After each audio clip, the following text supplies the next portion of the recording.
Hey everyone, and welcome to the Retro channel. Today we're going to check out this thing. It is a 501 multi-game handheld Famiclone, basically.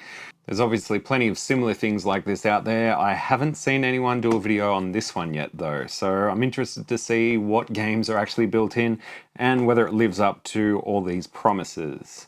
On the back, 3-inch color screen, digital multi-platform device, can play on TV. Built-in 500 classic games you can play anytime, anywhere. So it does have AV out. There's a USB, I assume that's just for charging. I really doubt we're going to be able to load anything onto this. Reset, volume, start button. It does have 4 controller buttons, B, A, Y, and X. So maybe it supports some 16-bit stuff? I don't know. Let's open it up, find out.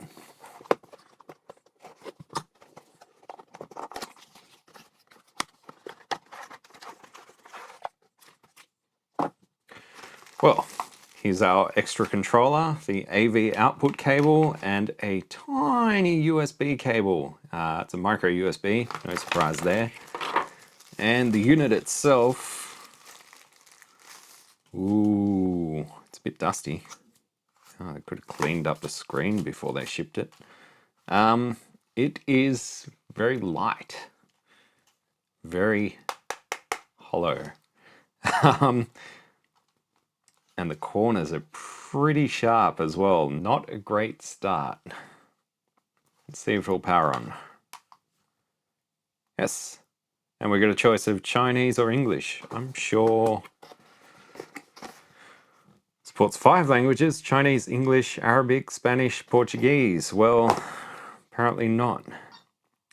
Ew. It makes a weird noise in the menu. Let's go with English. How do I? Oh, there you go. So the volume button has 4 levels, either off, quiet, mid, or annoying. What I don't see is Mario. You'd think that'd be the first thing on the menu, but apparently not.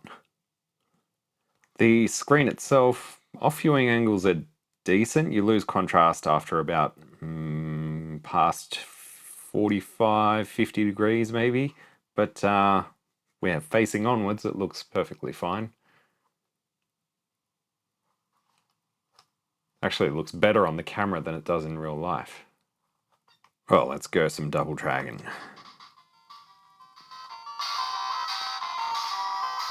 So yeah, this speaker distorts at full volume.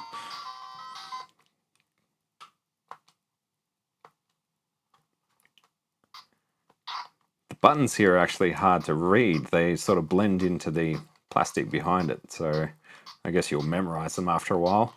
The D-pad feels half decent, as do the buttons. They could be a little bit bigger, but I guess this is modeled after the Game & Watch, so what you gonna do?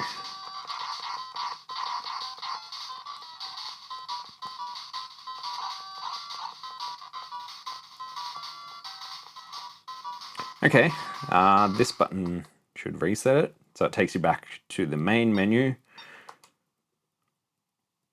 Alright, let's have a look at this controller.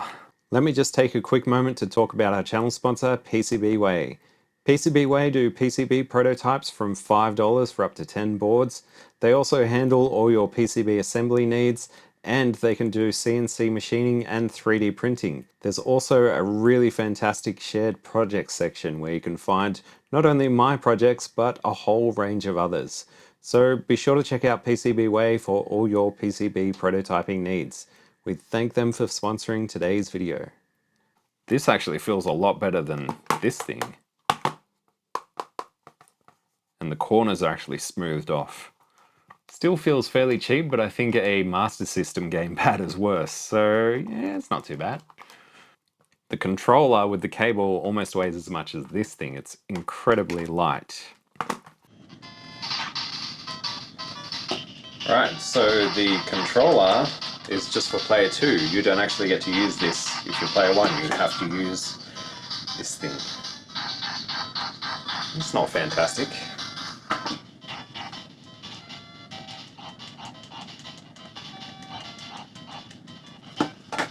Let's check out this video output and then we might crack this thing open and see what's going on inside.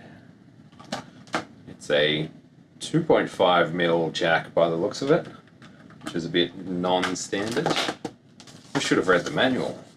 Handheld Game Console User's Manual. It's more like user's pamphlet. On-off switch, AV out, USB, blah blah blah. Connecting out, video out, connecting to a TV. AV cable. Yellow is video, red is audio. Well, at least they didn't change those around for no apparent reason. Very original NES, like with the yellow and red. Before connect to a TV, make sure that your TV and the unit are turned off. Switch the channel on TV to the audio-video channel. That's all she wrote. Alright, let's see. Ew, that is a terrible video output. I know composite's not great, but that's horrid. And the screen doesn't work when you have the video output enabled. It's kind of annoying. Not a great connection either. Jiggling around the cable makes things go a little bit weird on screen. The volume button does nothing now. Yeah, that video output is horrid. Well, let's have a look, see what games we got.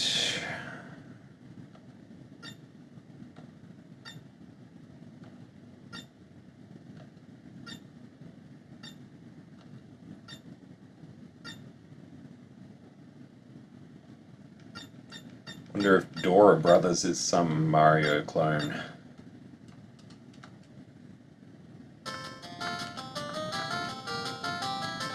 Oh, okay. It is a Mario clone, but not the one I was hoping for.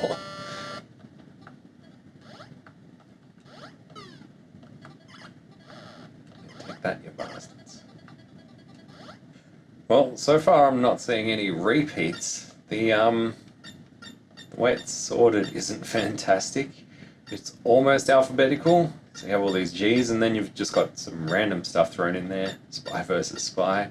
And then you sort of get to H and I, J. Still not seeing anything that looks like Super Mario Brothers though. That's a bit of a letdown. There's Dora Brothers again. I wonder if it's the same. Yep. So no surprise that this thing claims there's 500 games, but some of them are repeats. And I don't see any sign of Super Mario Brothers, either 1, 2, or 3. Which is, yeah, makes this thing pretty crappy. I mean, I expected it to be somewhat crappy, but maybe not this crap. Let's open it up, see what's inside. So there's no signs of screws anywhere, and it seems the front part must lift out, because that's the only place where there's a seam. So this cream-coloured part must pop out of here. It doesn't have much give to it.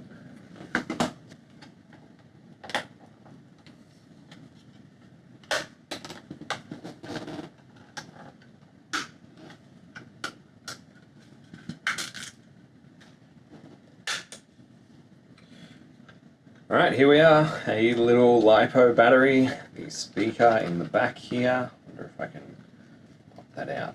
Yes. It came off without a fight, so no doubt after a period of time it probably would have detached itself and just started floating around inside the unit. Although it is held in with this post here, so maybe not. Single-sided board, so let's take these screws out, see what's on the other side. Alright, so we've got the screen attached by a little flat flex cable.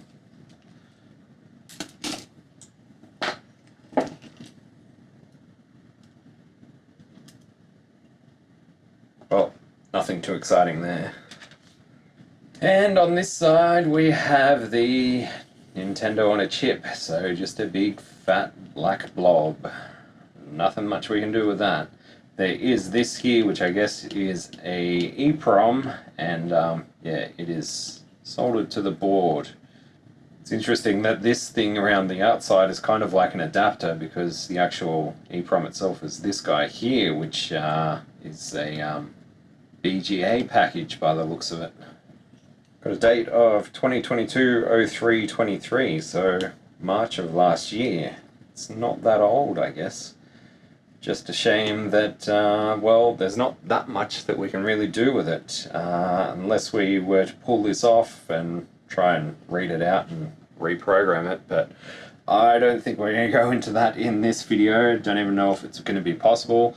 It might contain the menu system, and yeah, who knows how the actual ROMs are going to be laid out on this thing, so probably more trouble than it's worth.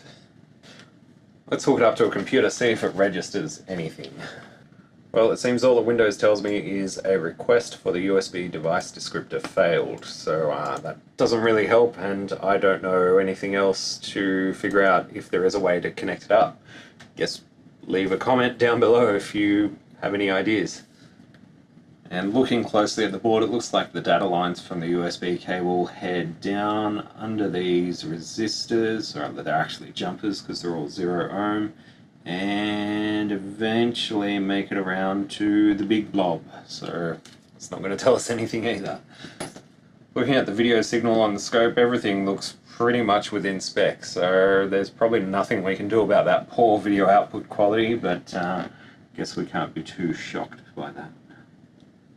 Just looking at some of the pictures for this thing, it says game console, and then down here, Game Boy. I miss the classics. Yeah, me too. Classic 500 game, well, not quite, and 5 languages, not quite either. 2 optional color schemes. Yeah, there is one that resembles the NES. Memories of youth, childhood often in. High definition double horn. Is that a high definition double horn? Could have fooled me. Small body can also have a large volume, high pitched, deep bass. High pitched, deep bass. USB charging, 1 hour for full charge, 4 to 5 hours continuous use. Ultra long standby, 12 hours. Standby? You may not be able to see that, but it says warm tip. This product components do not include charging head socket. Warm tip, not a hot tip, just a lukewarm one. The joys of childhood, do you remember? Ah, I remember.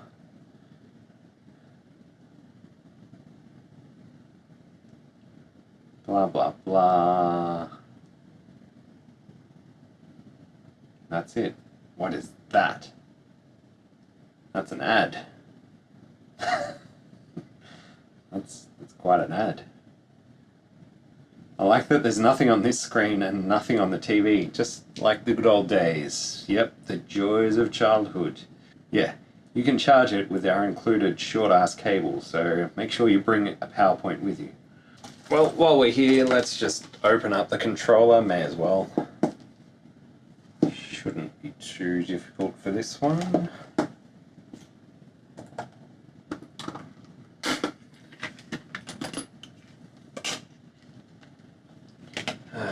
Screws, always with the screws. Yep, nothing that exciting in here either. Another little black blob, but I guess we could always cut these things up. It's nice that there's little pads before the black blob, so could repurpose this and stick a different cable on it. Maybe have something with a, you know, for a Commodore 64 with a DE7, they're DE9s, DE9 cable. So I had a chance to look through some of the games on this thing, and they're all pretty crap. The first screen looks promising with Double Dragon and that kind of thing, but as soon as you go beyond that, things get pretty bad pretty quick. Most of these games seem to repeat themselves, maybe there's a slight difference, and that's probably the same for a lot of these Famiclone things. But this one seems especially bad. There is practically no good games on this system. I did find that Game Mars of JJ is the closest thing to Super Mario Brothers, obviously with some slight differences. And yes, I do have sunglasses and a gold chain now. Oh yeah. Gangster. But yes, apart from that, it's terrible. It doesn't feel nice, it doesn't look nice, it doesn't sound nice. And this thing, the music just pauses at the end of the level and stays on that note. This thing is not worth the 15 Australian dollars that I paid. There are better sort of clone systems out there, I'm sure, and yeah, I kind of wish I didn't waste my time or money. But anyway, that's probably about it for this one. As always, thanks for watching. A huge thanks to the people that support the channel on Patreon. If you want to do the same, links to that are down in the description. But until next time, I'll see you in the next one. Bye.